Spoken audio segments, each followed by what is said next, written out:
वज़ीर-ए-आज़म शहबाज शरीफ की ज़ेर-ए-सदारत पीडीएम का हंगामी इजलास खत्म। इमरान खान को किसी सूरत इस्लामाबाद में दाखिल नहीं होने देंगे, हुकूमती इत्तेहाद का फैसला। आर्मी चीफ का मुद्दत पूरी होने पर सबुकदोशों ने का इंदिया, अपने वादे के मुताबिक अमल करेंगे। फौज ने खुद को सियासत से दूर कर लिया और इसी तरह दूर रहना चाहती है। लाकर मुल्की मईशत को बहाल करना तमाम तबकात की अवलीन तरजीह होनी चाहिए। सिपा सालार जनरल कमर जावेद बाजवा की वाशिंगटन में गैर रस्मी गुफ्तगू।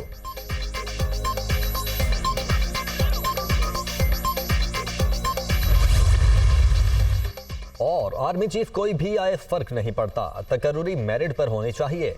लॉन्ग मार्च का आगाज कहां से होगा, जगह और तारीख खुद बताऊंगा।